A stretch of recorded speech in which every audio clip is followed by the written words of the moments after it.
Well, for a lot of us, say, have you ever? I'm sure every one of us has had the experience of having a really bad day, a really bad week, bad month, bad year. Some of us have diagnoses of depression. Some, just have, a series of bad luck. And one of the things, or one of the many things we can do to help ourselves out, is to enjoy the company of our pets. For myself, I have my cats. So, what I'm going to talk about today is things you can do to help improve your mental health. I'm going to talk a little bit about my cats because this is, after all, Cat Chat with Penny, and I'm Penny. But I'm also going to talk about a unique opportunity. It's actually a really awesome opportunity to do something creative, which will also help your mental health a little bit. So, that's today. Improving your improving your mental health with cats. So, this is Cat Chat with Penny. I'm Penny. I do this every Wednesday. I hope everybody is doing well right now. I think I was live last week. I've had a rough spate myself, which is part of the reason why I'm here talking about mental health today, because my life is no different than any of yours. I have really bad days. I have good days. Yesterday was a terrible day. And it wasn't just because something awful happened. It was just because it was a terrible day. Our brains are tricksters, definitely. And for those of you who don't know this, I live with a diagnosis of clinical depression. So I have days. I have days. And yesterday was one of them. Before I go into that, just for fun, I love to know where you're all watching from. If you are watching on YouTube, Facebook, or LinkedIn, go ahead and comment. I may or may not see your comments live right here next to me, but if I don't, that's okay. I will check those streams later.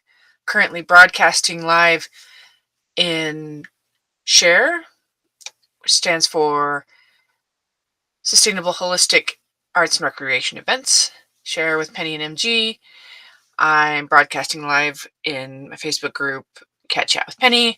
Broadcasting live on my Facebook page, Mew Mew House.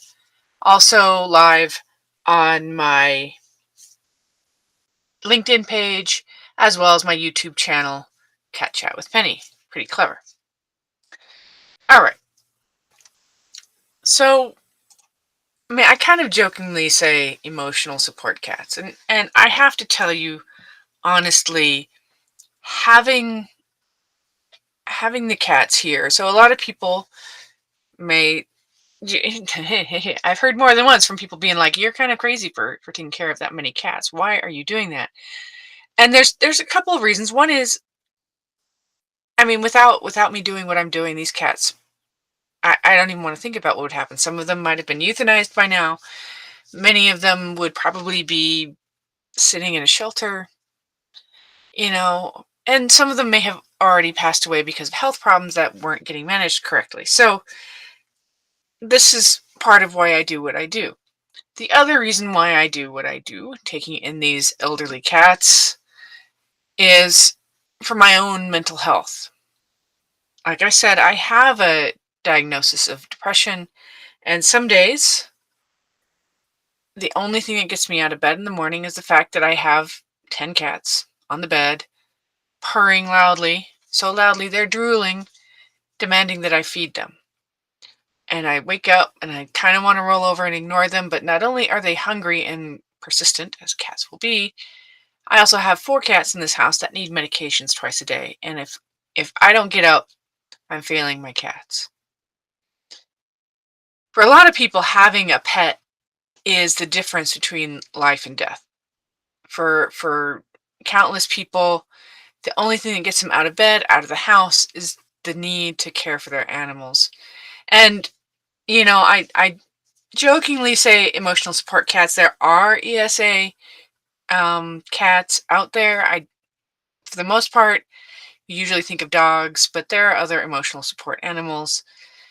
For me, none of my cats are actually certified or anything, but I think every pet, every one of them is an emotional support animal.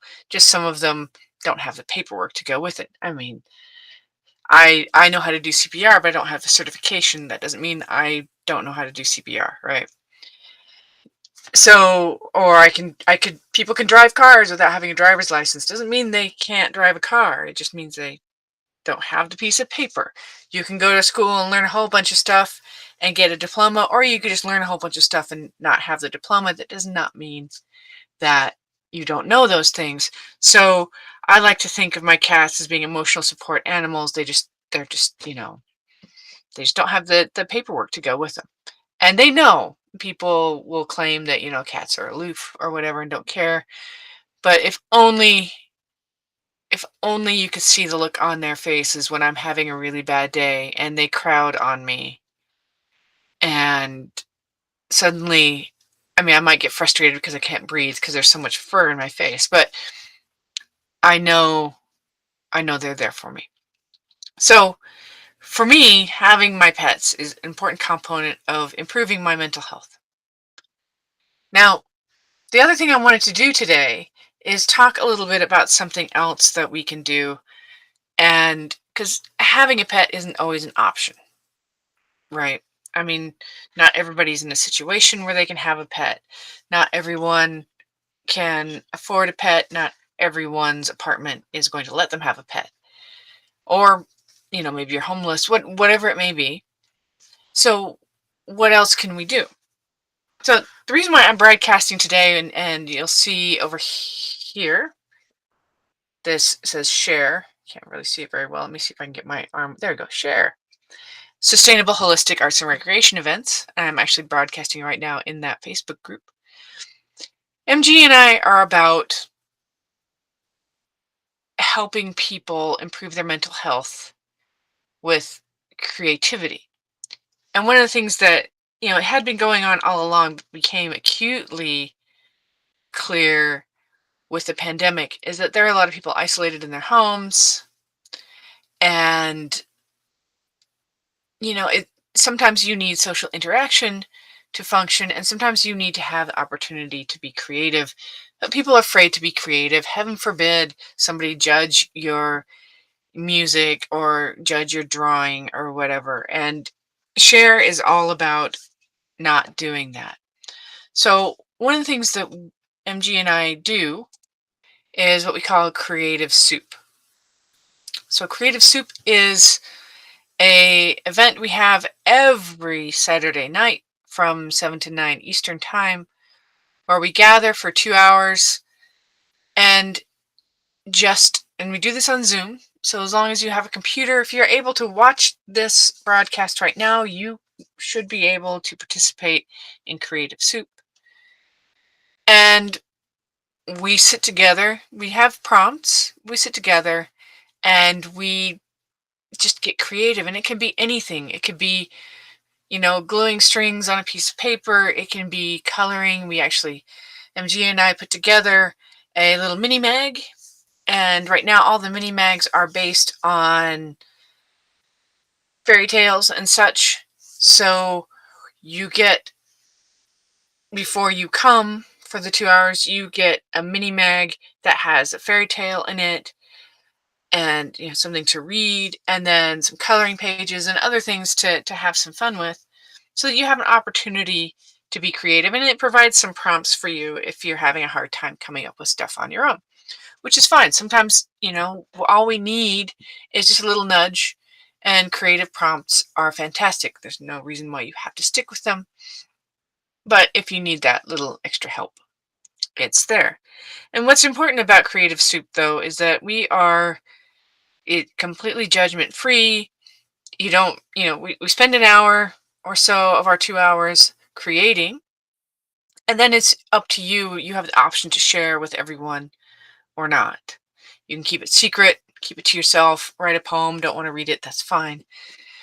But you were there. We spent an hour or hour and a half or whatever just being creative and sharing a moment of unbridled creativity where nobody's judging. This is all you're doing is making something. However you want to do it. You could cook. You can cook. That'd be fun. And just have a little bit of fun.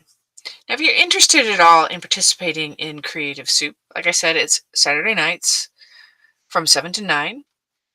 We do have a registration process, and if you're interested in that, send me a message, or you can comment on this post, on this video, and I will find it and I will send you a message. We operate out of Facebook on a public group, but we can most certainly work with you to get you into Creative Soup without you having to join Facebook if you're not interested in being in Facebook. I know a lot of people aren't. And all you need is, we do it through Zoom. So that's we require an email address, and we do, because of the effort that goes into creating the mini mag, it takes us, I'd say, probably 10 to 20 hours a week to create this mini mag for you. We do ask for a payment.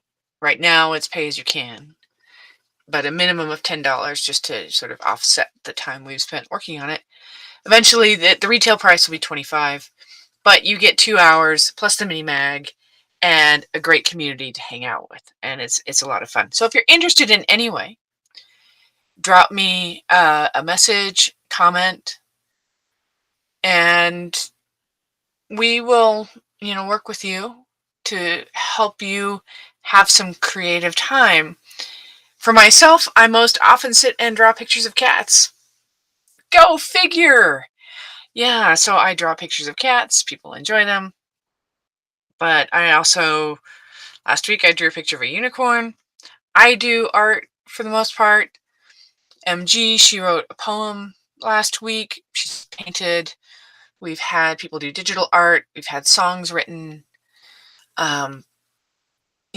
Short stories, all sorts of great stuff. And what's really fun in the end is that we do enjoy sharing it with each other, because then it becomes a community of creation. And if you're having a difficult time, it's a nice opportunity to talk to other people. And just, again, it's judgment free.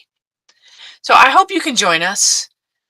And and I hope you all understand that the reason why I'm here today, I'm talking about mental health. We have to take care of ourselves. And for myself, taking care of my mental health involves taking care of the cats of Mew Mew House. They have kept me alive for the last 2 years, and I've kept them alive. And it's a lot of work, but it's totally worth it. And, I love sharing pictures and drawings of them with everyone.